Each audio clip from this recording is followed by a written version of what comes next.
Welcome to another episode of the Boxing Lockdown, powered by SA Boxing Talk. The two gentlemen are in the Zuma house, Hayden and Cyril. But now it's time for the main event. And right, fight fans, we've been waiting for this. I'm not going to do it nearly as good as him, but it's the famous Boxing Hall of Famer, Jimmy Lennon Jr., joining us from America and California here in the Boxing Lockdown. Jimmy, welcome. Such an honor and privilege to be in your presence. Oh, you're very kind, Colin. Great to be with you. And to me, it's just amazing to be joining you in South Africa here from my home in Los Angeles, and love talking about boxing with you. Jimmy, I want to cast your mind back to February 1990. You're on a plane going to Japan, Tokyo, to call James Buster Douglas, 42-1 underdog against Mike Tyson. Tyson was losing the fight hopelessly, irrespective of what the scorecards say, and in the 8th round, he drops Douglas for a long count, gets up, and Tyson gets knocked down in the 10th round in a massive, monumental upset.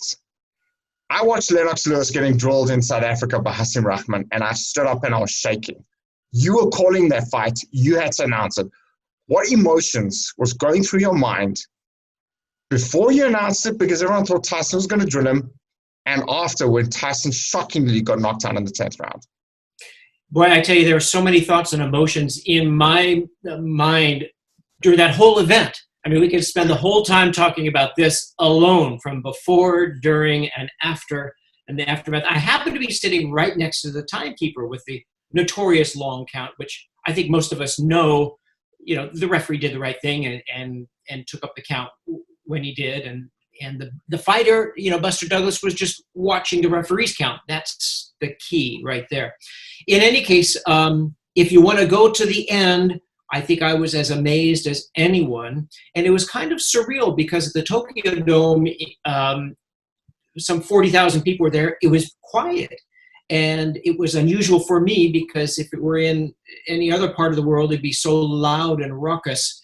It was quiet. I could hear Don King and Donald Trump. They were sitting together because they had planned the next fight in Atlantic City against Holyfield. So I could hear his voice, chiming through. But it was unexpected for all of us. It was treated by many of the press who were there as a joke of a fight. And so when it occurred, I realized, wow, this is a moment in history, and no better place I'd rather be than right there giving the decision. And I was thrilled. And, I'll tell you this, it was my first mega fight. I mean, I'd done world title fights and big fights, but this was the first big fight. And, it was just an amazing place to be at that time. Jimmy, speaking of Tyson, you also announced the Bite fight. Can you tell us about that? Sure, Cyril. I announced a lot of Mike's fights. In the end, I did many of his, but that was, one of the craziest things I've ever seen in the ring. A lot of people don't realize that the situation in the arena was different from people watching it, because in the arena, we didn't know, the bite occurred, a couple of times, and many people did not know. They did not have the replay at home that a lot of people had on their TV, pay-per-view, or theater. And so there was a lot of people just didn't really know what was happening. I remember the press banging on the mat saying, "Jimmy, what happened?" And I was telling some of the press individually, he bit him in the ear, bit him twice, he's disqualified, because we had a long delay in that. But when I saw Holyfield jump in the air and grab his ear, again, never seen anything like it in my life. I knew something was drastically wrong. I know that at the end of the fight, when Mills Lane, the referee, called it off, I walked right to Mills and I said, "What happened?" I wanted to hear it from him so I could announce it properly. And he said he bit him twice in the ear. He's disqualified. That's the end. And it was another moment in history that I was a part of. Maybe not the sweetest moment for me, because I love the sport of boxing, and I knew that the whole world was tuning in on this, and I want them to have a good feel for the sport, and it was not that. Jimmy, going back in history, and when you go on YouTube and you watch old fights, there's your dad on YouTube, and you sound very similar. So sometimes people can maybe mistake the two of you when looking back in YouTube videos. Do you get that a lot? Oh, that would be the biggest compliment if people were to mistake me. I believe my father to be the greatest announcer ever.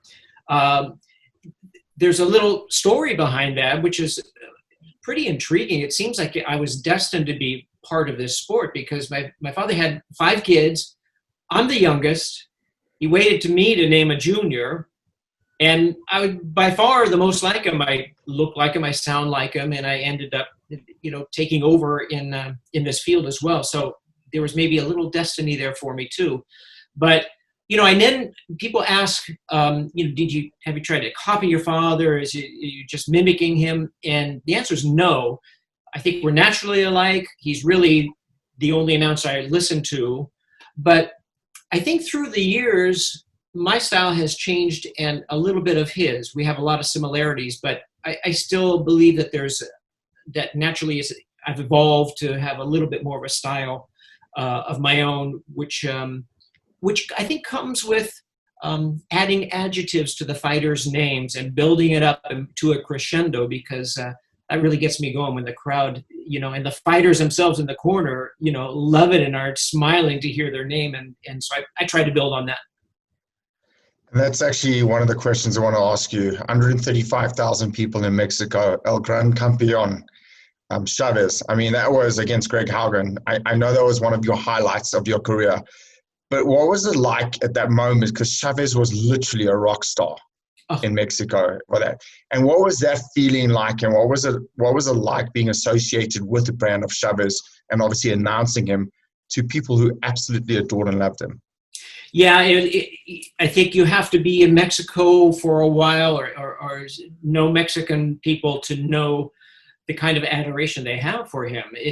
And during that time, the height of his career, it was something just to behold. I know that as I was arriving, I was told stories. I wasn't there, but during a public workout, he had so many thousands of people swarming into his free public workout. They had to have a helicopter to take him away because he couldn't get through the crowd. I know that the day of the event, I arrived around noon because we had a rehearsal. In those days, they wanted me to rehearse Spanish and English. And there was a point where I'm announcing and rehearsing. There are 15,000 people there early at the rehearsal and cheering when I introduced Chavez, which is put in perspective. That's, it's a big fight right there. But 135,000 people, it was like a festival. The Estadio Azteca was filled. There were little fires all around. I think people were cooking their meal. And before Chavez came down, I was in the ring with Don King, just he and I.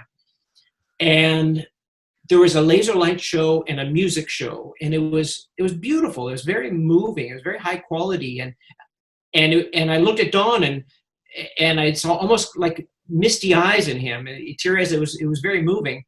Till later, I realized that maybe he was counting the people and the proceeds of each ticket. And he was moved by emotion by that. I'm not sure, but I was moved by the whole scene, and it was a very beautiful time. I was able to give him his nickname, El Gran Campeón Mexicano. And I did that back when he was in Los Angeles fighting. And I did his very first world title fight too. So I'm very honored that I was a part of his career. One of the things that stands out about you is how well you pronounce all the fighters' names, regardless of where they're from, and things like that. How much time do you put in to practicing how to pronounce fighters' names? And what was the trickiest name that you've ever had to pronounce? Thank you for your compliment. It means a lot to me because I try very hard. So it comes from my father, and it comes that he passed down to me, that the most beautiful sound to a person's ear is their name pronounced, but pronounced properly. Because I think one of the worst is to have your name mispronounced. So I really want to give honor to the fighters. They're the ones we're there for. They're the ones that we want to honor. And so I will either interview the fighters or someone who knows the fighters. And if it's a difficult name, I will work on it real hard. I'll record it. I'll record them saying it, and I'll try to do my best. And I'm not always perfect, but I give it an effort because it's important to me. Your question of the hardest I've ever had to announce, that is, that's actually a difficult question because I'll go with French names are a little bit difficult for me because I was not brought up speaking French. But I try real hard, and I get a lot of compliments that I fake it well. I know that there was a Thai fighters. I've done a lot of Muay Thai as well. Thai fighters can be difficult. I know that one that stands out was Koban Luk Chao Mei Sai Tong, which is hard when you're saying a lot of things before it, and then because you got to have it right there. But I try to do my best. Japanese fighters not too hard because they're similar to Spanish names. But I appreciate giving the honor to the fighters. Jimmy, there was a stage where, and I believe that between you and Michael Buffer, you were the two biggest names in the ring announcing game. There was a stage where you guys were doing an event together. How did it feel? I think it was the Mayweather Pacquiao one, where I think you were for Mayweather, and then Pacquiao and was for Michael Buffer. How was it like sharing a stage with each other, knowing that you guys are both the best? Yeah, it was interesting. I think we would agree, both Michael and myself, that it's out of the norm and a little bit awkward because you got to work out who says what. You can't repeat everything, and you got to get along and show respect, and we certainly have respect for one another, so it worked out well. And, it's actually happened 3 times. Years ago with Chiquita Gonzalez and Michael Carbajal, Chiquita Gonzalez requested me to do it, and Carbajal for Michael. And then also with Tyson and Lennox Lewis. When we did that fight, and if you recall in the scene, because there was so much danger involved in them not getting along, there was a line of security guards dividing the ring so that they would not hit each other. But we shared the microphone then, and then as you mentioned with Mayweather and Pacquiao, we did it the 3rd time. So it's fun, it's kind of different, it's out of the norm, and a little bit challenging because we have to cooperate.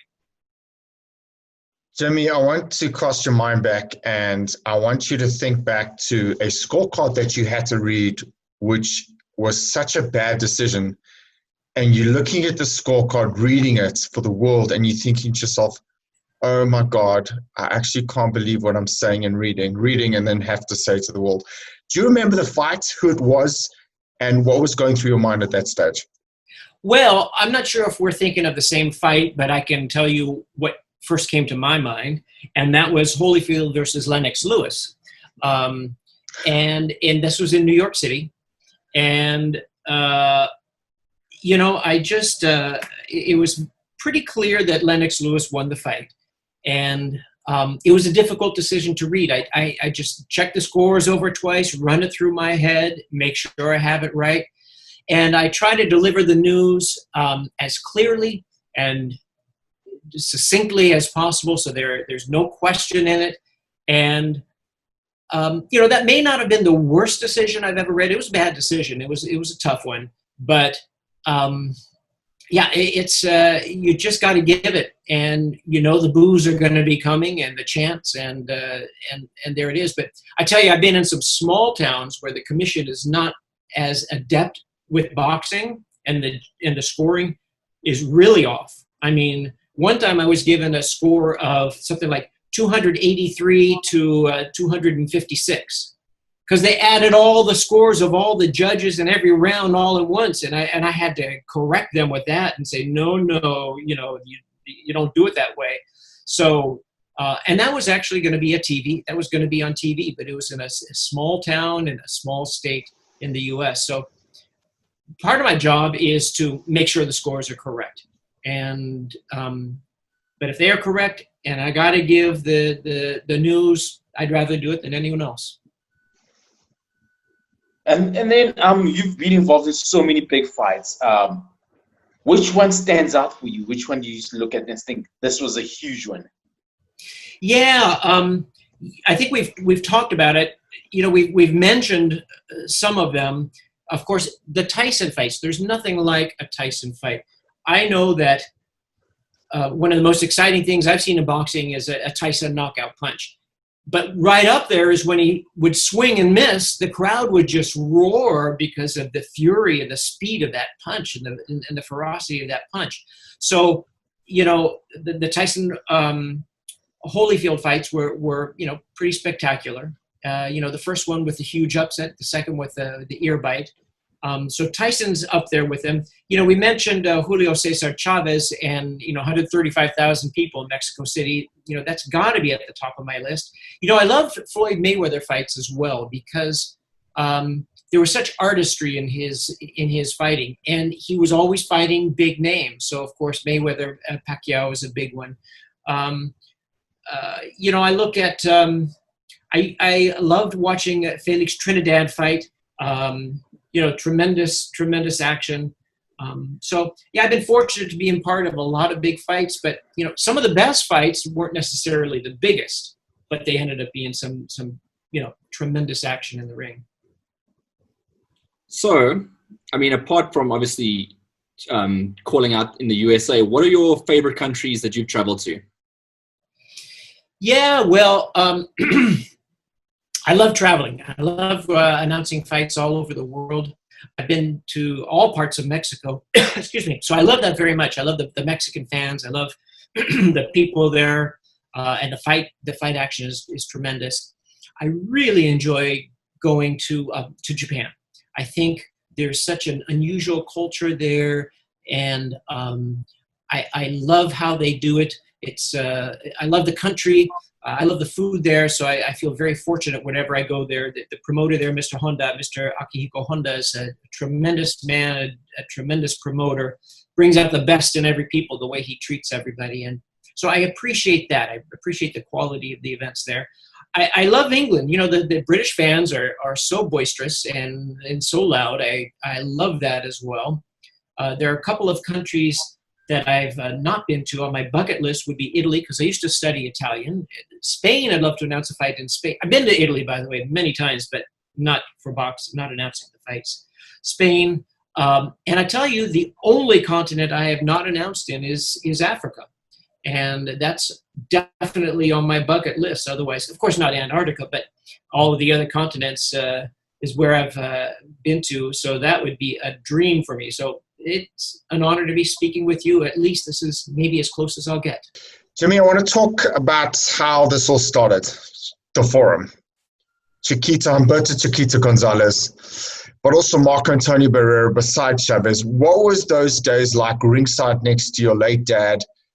And at that stage, I'm thinking you must have known that this is my calling. Well, first of all, I'm impressed that you know some of those details. You are very astute to know some of that. The forum was a great place for boxing. We would have fights every other week. First of all, part of your question asked me, I must have known this was my calling. And the answer to that is no. I actually studied education and psychology, and was a teacher, then became a school principal or headmaster. And so I was doing several things at once. And I was announcing fights at night and traveling on the weekends. And my career started pretty slowly. I did it. I love the sport of boxing, and I enjoyed doing it. I was a little reluctant, but it helped me get by as a young man, and financially helped me get by. And it just kind of took off from there. So I wasn't certain it was going to be my career, but I did get a lot of encouragement, and so it worked out that way, and I feel very, very lucky in that respect. Going to the fights every other week there was wonderful because a lot of the regulars there were kind of like family, that we know each other. I know that you get to know them real well, and sometimes my hair would get a little long, and I'd hear some of the old timers say, "Get a haircut, Jimmy," and so they were helping me out there with that. But then the fights themselves were amazing because the matchmaker Antonio Curtis he knew the sport of boxing, and he brought up, like you said, Marco Antonio Barrera, Chiquita Gonzalez. They had tournaments there where the guys were fighting for their lives, because they had nice paydays at the end. It was a great place to be. And then the basketball players, Magic Johnson would show up, James Worthy would show up, Jerry West was there all the time. And so it was a great environment to be and to learn and to love the sport of boxing even more. It was a great, great time.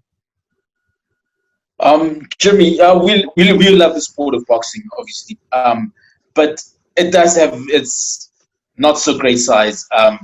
What are the worst things that you've seen in the sport? Yeah, I try not to think about the worst things, and I'll tell you a little bit more about it. But to answer the last part of your question, I've seen men die in the ring, and I kind of put it out of my mind. That's, I think, the best way I cope with it is, it's very sad and very hard. But if you were to ask me their names and their specific situations, I would be reluctant to say, because I don't even want to go there.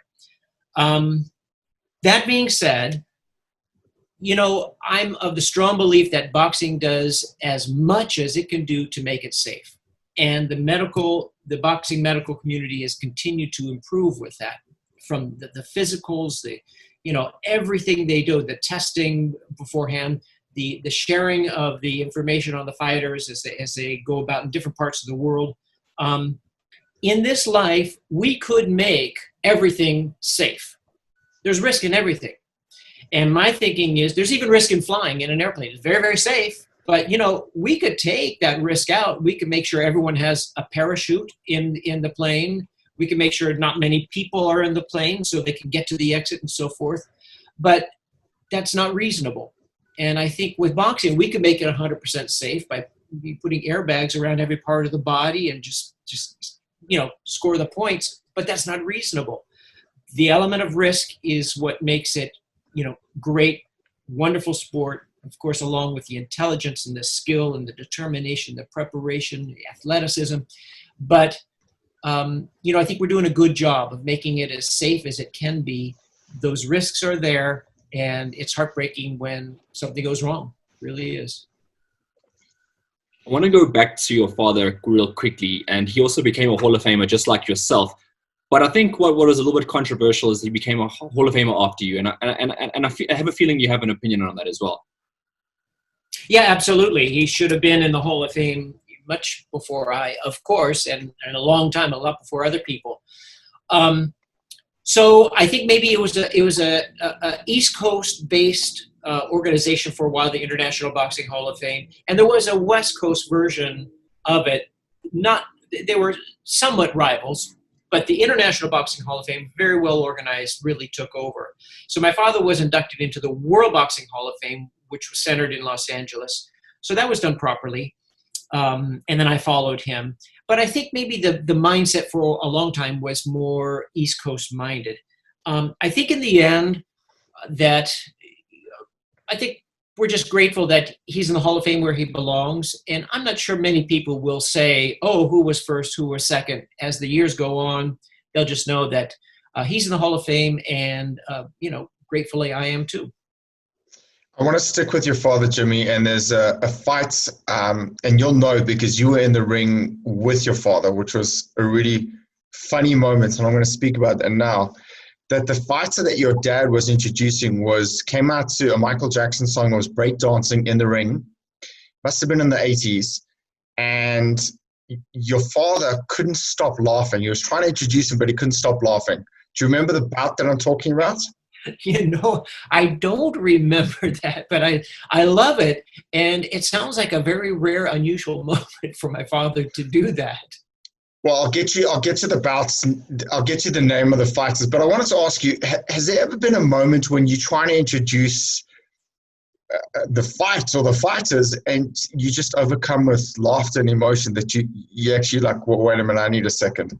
And what moment was that? What fight was that, if it's ever happened? I wish I could say that has happened to me. I think, I just go into a mode of focus when I'm announcing. I think, the closest I can come, a couple of situations, Mike Tyson's camp towards the end of his career was so vocal while I'm announcing. There were times I felt like turning them and just saying, be quiet, because they were right in my ear. Are you talking about Crocodile Fitch? Yes, Crocodile was just the worst. And the nicest guy outside of the ring, but at those moments, he was the most annoying man. So that came very close to distracting me. I know once I was doing a kickboxing match, and a terrific fighter was Peter Sugarfoot Cunningham. And he had amazing kicks. And he came into the ring, and he threw a kick real high, and I mean, it came so close to hitting me. I could feel the air of his foot going right by my head. And, I survived that without anything happening, but that was the closest I came to maybe not being able to announce the fight being overcome by something more than laughter, but overcome by a kick. You obviously been around the sport for many, many years.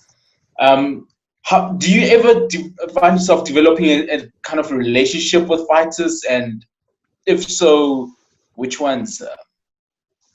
Yeah, I think I have such respect for the fighters, and fortunately, many of them have respect for me. So there's some closeness, but the careers of the fighters are somewhat short, and then they move along. Some are a little bit longer if they get into other things. So Wayne McCulloch, the great bantamweight champion from Ireland and silver medalist in the Olympics, is such a nice man, and I see him a lot. We're in the same town, Las Vegas, and Santa Monica, which is where I live now.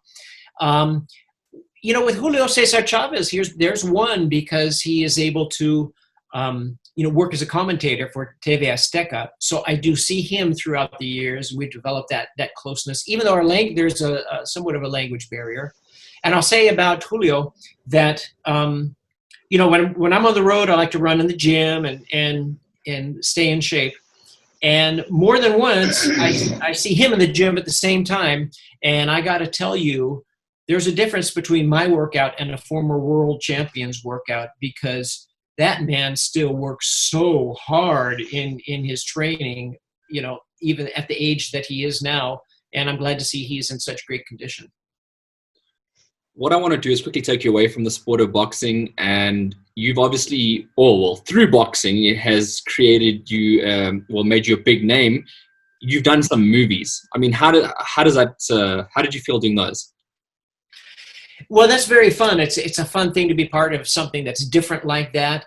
It's a little bit harder work because, frankly, it is some of the most dull and boring work you could think of. You sit in your trailer for a long time, or you play cards with someone else, and you're sitting on the set and you're waiting. You have makeup on all day. You're up at early in the morning with this makeup, and you don't. Sometimes you're there till midnight at night, and you don't do too much. So it's not as glamorous as it seems, but it's awfully fun. And there are a lot of perks that come from it. To say you're part of a movie, to talk to some of the stars that you don't normally see, to be a part of something that's so permanent like that. It's a lot of fun. I was in Southpaw with Jake Gyllenhaal, and he just his focus, effort, and concentration is like a fighter, because he is in his own world when he was in the ring doing the action, and focused on his lines, and not to be disturbed. Not to disturb him, because he is so professional, and he's just working so hard. And then at the end of the day, he's like another person, wants to talk about boxing, wants to talk, be so nice, and thank you for being here and so forth. But you also get a chance to see the different side of the stars and the actors. Jimmy, who is your late father's favorite fighter, and who is your favorite fighter of all time?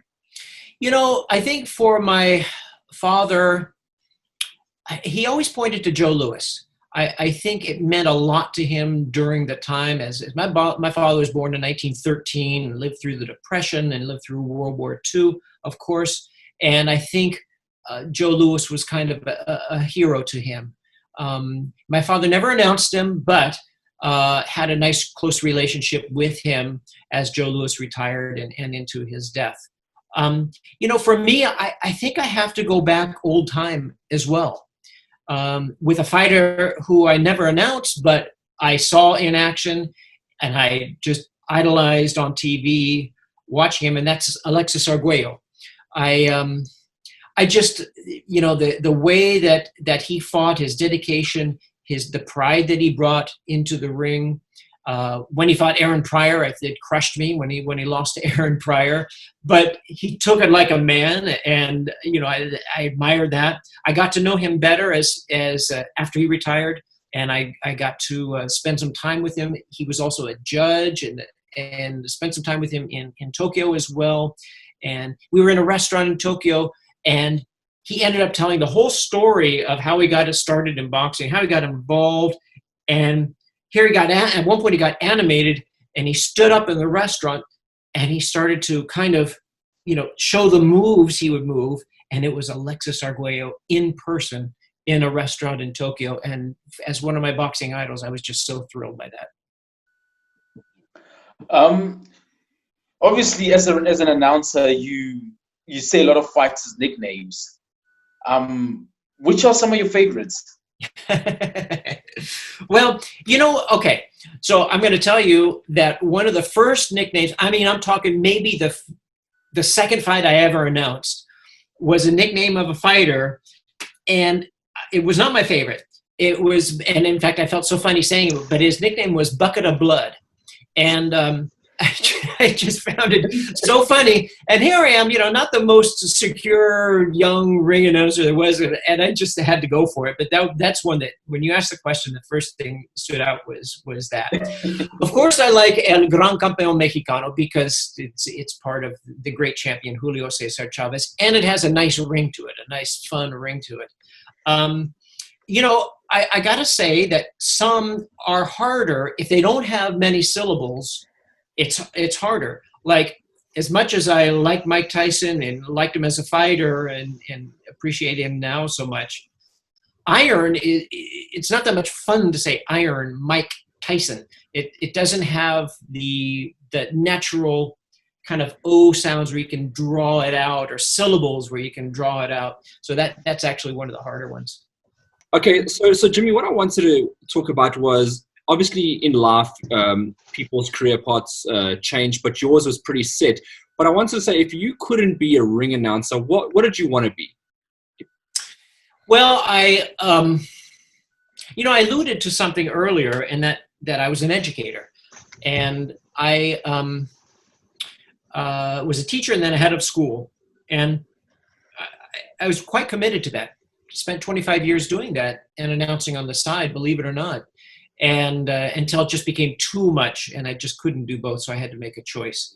But that has always been a great passion of mine, is teaching young people, making a difference in the lives of young people. And my thing was to connect with them as young people, encourage them, challenge them, develop some discipline in them, some fairness, but firm strictness to them as well, and to take a young person's mind and abilities and to develop them into something special, and to recognize, what's special in them. And so I think I'm lucky, because I'm kind of on a path. I've always been on a path of announcing, but I've also had that career that I've really enjoyed. And one small side note to that, speaking of seeing something in someone, in a young person, and developing it or seeing it through, one of my students was Tobey Maguire, who, of course, was Spider-Man. And I know that in my class, one of my classes was world history, and we had a simulation of the French Revolution, and I assigned him a very integral role where he had to use his acting skills and to try to fool the class into going on a different path. And so we had a nice connection there. And he mentioned that I was his favorite teacher of all time. So there's a nice little success story. Jimmy, I want to talk about connection. I know you as it's Showtime. The first time you said it was in 1992, if my memory serves me correct. Am I right in saying it? I am so impressed with your research. There's no way I would question any of your facts. Okay. Yeah, it's also, I've just been, did you ever think at that point when you first announced it's Showtime in 1992 that it would grow to Jimmy Lynn? I mean, that's what you're known for, it's Showtime. Did you ever think at that moment it would grow to this point? Not at all. In fact, I gave it a shot, but I didn't, I can't give myself credit for the vision of it. I think I gave it a shot, and maybe not as enthusiastically as I could have. And it's developed as it's become something important. So now I never would have guessed that. And now I see that, it's easier. It's people love it, and it's a part of the sport of boxing. And so, man, I'm grateful for that. But yeah, in 1992, I had no clue. And in fact, I think I delivered it with no clue that it would be something big. I read somewhere that you speak the New Zealand Maori language. Is that? I love it. I love it. I think, okay. So I try very hard when I travel around the world to say something in the local tongue wherever I am. And I do want to honor them, the folks who are there. And I get a kick out of it, and I think a lot of people do. But I think there have been a lot of stories that have been exaggerated that I wish I could say, yes, I speak 12 different languages fluently. But there's no way. And the Maori language is not one of them for sure. But man, I wish I could lie and say, yeah, it is the truth. But it is not the truth. But when I went to Indonesia, I would welcome them in the Indonesian language. And I remember sitting on an airplane next to a professor flying to Indonesia and asking them, okay, how do I say, and to all my Indonesian boxing fans, good evening and welcome, and learning it on the airplane. I remember in Turkey, waking up at 5 o'clock in the morning and recording a waiter who was setting up the table, how to say, and to all my Turkish fans, good evening and welcome, and working on it at the last minute. And fortunately, I fool some people. I fool a lot of people, but I'm not as adept at language as many think. Well, if you ever had to officiate in South Africa, there's about 12 official languages, so I think that would be a little bit difficult. Well, what do you recommend? Do I choose one or just stick with English? Wow. Because there is 12, so I mean, either way, you're going to be leaving 11 people out. So maybe just stick to English with that one. My question is, obviously boxers, I mean, no matter how experienced they are, they still experience nerves, it's just part of the game. Yourself, you've done it so many times. Do you still get that nervous before the big announcement? Yeah, that's a good question. And I think about that a lot. In a way, for me, what is fortunate is, when there's pressure and there's a lot of nerves, I kind of go into a zone. And I rely on my preparation. I'm big on preparation. When possible, I interview all the fighters. I read, I study, I think carefully about my notes, what I'm going to say. So I rely on my preparation, and I kind of focus. And then I build on the crowd. So I'm not really nervous. I'm kind of excited. I feel like there's no place I'd rather be than right there, and let's do it. There are moments, though, that maybe I had a long day of announcing fights and my voice is starting to go, or there are last-minute changes. I know Don King used to come behind my ear, and, Showtime would they'd rehearse the heck out of everything so that they knew exactly what I was going to say. I'm supposed to write a script and everything, and then Don King, as I'm announcing, would tell me things to say and to do. So those are a little bit nervous moments. And so there are moments that I can get a little bit distracted, but, fortunately on the big fights, it's almost easier because the crowd is so into it. People are so into it, and I get a lot of energy from that. And so I'm just excited to be where I am. Jimmy, I can actually vouch for you doing your homework, because when we did Maruti Mthalane in December in Japan, Nobu, who's a friend of yours as well, came up to me and asked me on a voice note to say Maruti Mthalane's name so he could send you the voice note. I love the way you say honor the fighter when you present the fighter, because, a lot of guys just think it's a job. But the way you describe it, it isn't a job. You are there to honor the fighter, and that's why you prefer getting the name as perfect as you possibly can. Can you explain it to other young? We have a young up and coming ring announcer, Devin Curry, in South Africa, and he's got the same philosophy as you. He will practice Xhosa Zulu names until he's blue in the face to try and get it right. And again, it's all about honoring the fighter. At what stage did you know that this wasn't a job? This was actually a blessing to honor the fighter. Yeah, wow, what a nice way to say that. I think I grew up with it. I grew up with respect for the fighters, respect for other people, and it came through my father, my upbringing. And, we realize these fighters are putting their lives on the lines. Their name should be said properly. Their nicknames, their hometown, everything should be honored. I have always been more comfortable putting the spotlight on other people. I think any kind of advice for a ring announcer, I'd say, it's not about you. It's not about me being in the ring. I am thrilled to be able to put the spotlight on the some of the greatest athletes in the world. And so I think that's a good mindset. A lot of people, for young announcers, they want to come up with a catchphrase or something. And, it can work sometimes, but other times it's just forced and not right. And it kind of puts the spotlight in the wrong place. So those are my values. I grew up with them and I will always have them. Working as a ring announcer, I'm sure, do you ever watch other ring announcers and what they do? Because, that like maybe study each other, or I would imagine there's a lot of young ring announcers that study you, but do you ever watch others? Yeah, so as a young man, I really didn't study other ring announcers because my father was in. I'd go to the fights with him and watch him on TV.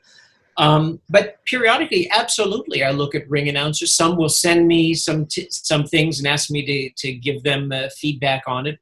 I'm a little reluctant. I usually want to find out what they're doing well and encourage them to do that. But yeah, I do look at ring announcers and periodically, and I'm very friendly with them. And sometimes if I am double booked, I'll see if I can get them the job and so forth. And some have credited me very kindly with some as an inspiration to them, which is very nice. I know many will credit Michael Buffer as well, hugely important and popular ring announcer. So, but yeah, if I can be involved in anyone else's and helping them, that's really nice for me. I enjoy doing that. And if someone comes close to announcing like I announce, it's a compliment. I like that you're not just an announcer, you're a student of the game. You keep constantly learning about sort of new fighters that are coming through, the people that you're announcing. Are you the type of person that does like research even if you aren't a part of an event? Do you watch a lot of boxing on TV that you aren't attending or aren't doing the job for? Oh, that's a very good question. Not many have asked me, and so I'm going to honor it by being honest. I'm pretty busy. When there's fights going on, I'm pretty busy. So I don't watch a whole lot of fights, except if it's an important fight. But a lot of times I'll read about it. So yeah, I absolutely subscribe to some websites, make sure I know about it, that I'm fairly well versed about it. But my focus tends to be on the fights I'm doing. So I will, I'm of course, like any boxing fan, I'm intrigued about these new names from different parts of the world that are coming up and getting some attention. Yeah, sure, I want to know a little bit about that. But I can't say that I'm a real expert in what's happening in Poland with the fighters, or what's happening, in Japan with some of the young fighters, or in South Africa. So I typically do my study and research if there's a new fighter to me that I will be working with. And so that's primarily my research, and also primarily what I watch on TV. Jimmy, it's been an absolute pleasure having you on the Boxing Lockdown. Now, generally what I do is I ask our guests for the last parting shot, but we have to ask you to do a ring announcement for the Boxing Lockdown, please. And now, ladies and gentlemen, joining us from South Africa, here is the Boxing Lockdown. It's showtime. Jimmy, you've absolutely made our weeks. Thank you so much for your time and effort for joining us. And we will definitely stay in touch. There's no question. What a pleasure to be with you. I loved our interchange. The legendary Jimmy Lennon Jr. joining us here on the Boxing Lockdown, powered by SA Boxing Talk. We will see you again soon.